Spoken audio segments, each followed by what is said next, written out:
একসময় রাজধানীর Agargaon passport office মানেই ছিল দীর্ঘ ভোগান্তি, অসহনীয় ভিড় এবং দালাল চক্রের দৌরাত্ম্য।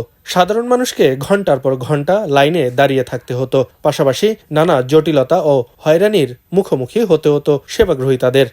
তবে বর্তমানে সেই চিরচেনা চিত্রে এসেছে বড় পরিবর্তন। রাজধানীর আগারগাঁও পাসপোর্ট অফিসে এখন সেবার মান অনেকটাই উন্নত হয়েছে। আগের তুলনায় কমেছে জনদুর্ভোগ, ভিড় এবং দালালদের তৎপরতা। আমি অনলাইনে আবেদন করেছি, আবেদন করে আমি এখানে এসে কাগজও জমা দিয়েছি, পরে আমাকে টোকেন নাম্বার দিয়ে দিয়েছে।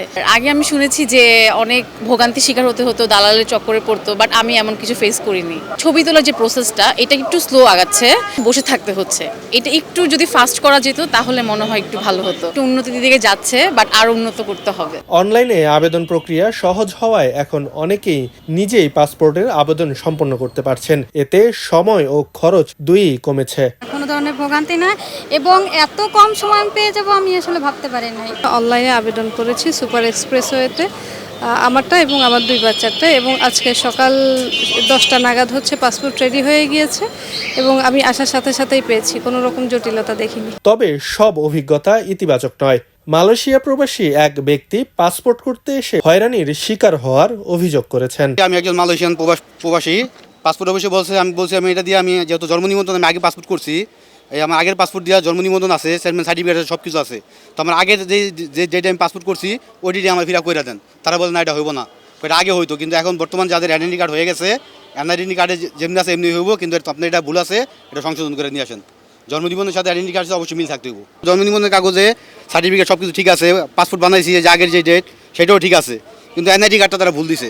আমি ভুল সংশোধনের জন্য আমি আগারগাঁও আসছি এখানে, কিন্তু সে একজন আমার আগে এটা অনলাইনে আবেদন করেন। আমি অনলাইনে আবেদন করছি, এখন আমার সময় কম, যার জন্য আমি জরুরি সেবা চাইছি তাদের কাছে, একজনের কাছে পাঠায়। হ্যাঁ, এখানে আমি হয়রানির শিকার হইতেছি। সে বলে আপনি অত নাম্বারে যান, সে বলে অত নাম্বারে যান, একজন একে কথা বলে, কিন্তু জরুরি সেবাটা কেউ দিতে আসে না আমাকে। বর্তমানে রাজধানীতে মোট 5টি পাসপোর্ট অফিসের মধ্যে নতুন করে আফতাবনগর ও মোহাম্মদপুরের 2টি আঞ্চলিক পাসপোর্ট অফিস চালু হয়েছে। এর ফলে আগের মতো দীর্ঘ অপেক্ষা কিংবা অতিরিক্ত ভোগান্তি ছাড়াই সেবাগ্রহীতারা নির্ধারিত নিয়ম অনুসরণ করে দ্রুত ও সহজে আবেদন ও অন্যান্য কার্যক্রম সম্পন্ন করতে পারছেন।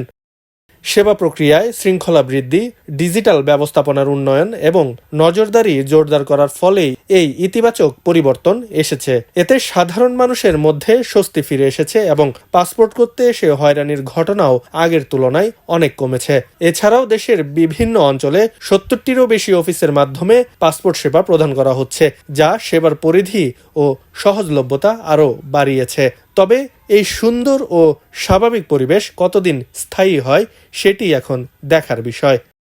আব্দুল্লাহ আল বাকি, খবরের কাগজ। খবরের কাগজ, নিখাত, নির্ভীক, নিরপেক্ষ।